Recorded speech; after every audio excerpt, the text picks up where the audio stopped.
Yo, magandang araw. 3 AM na ngayon. So, paitan natin yung bagong cart.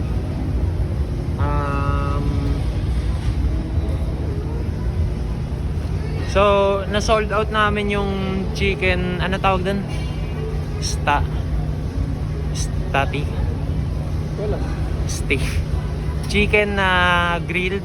Then, dumplings. Maraming salamat sa mga bumili ng dumplings. So, na-sold namin 12 pieces na dumplings na 5 pieces per set. Then, satay. Chicken satay na naka-skewer. So, yung chicken satay, bagong product namin nila Kuya Sab, Ate Ja ng ano siya. So, yung chicken satay, para siyang barbecue na nakatusok pero chicken siya. So, expect nyo na medyo mahaba siya, about 10 inches. Then, yun, meron tayong version 3 na cart. Actually, sabi nila, ano daw to unang cart, pero mas matagal siyang pinturahan kasi kung titingnan natin, aluminum yung ano, tsaka stainless. So, yun, mas madali naman siya ibaba kasi may gulong. So, salamat sa mga nagpahiram ng hand pump kanina, kina Rafa. Kanino bang hand pump yun? Kay Angelo ata o kay Lawrence? Kay Ja. Ay, sorry. So, salamat kay Ja kasi ayun, sa Goodman, pati mga anak ng BGC, ano pa bang pangalan? Keep Shredding, kina Joshua, kina Adrian, kay Prince, kay Dustin kasi pumasok siya ngayong araw. Although kahapon, absent ka ba kahapon? Oo, kahapon. Pero ako, absent ako ng Sabado.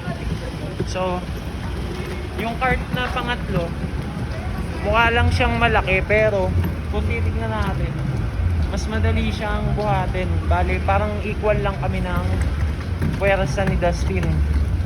So, etong cart na pangatlo, pag nabalance ko siya, pwede siyang tuloy-tuloy.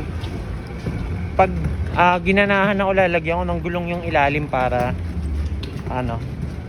hindi na siya binubuhat or hindi na siya winiwili, binabalance. Pero at the end of the day, nakaubos kami ng beef. Ang natira lang sa chicken ay 8 pieces pati sa original.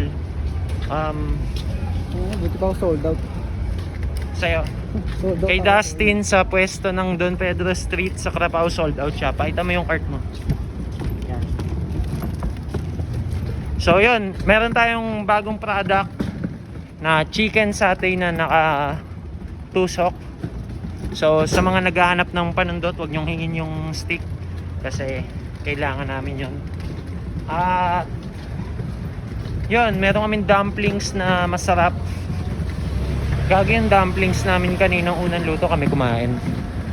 So naging out siya.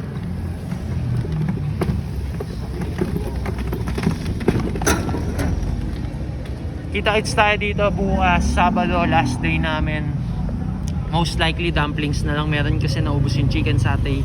Samosa available, beef chicken original. Kita-kits tayo, maraming salamat. Samosa. Yeah, si Dustin.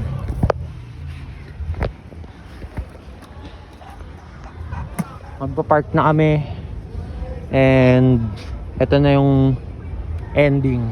Dito kami sa Burgos. Yeah.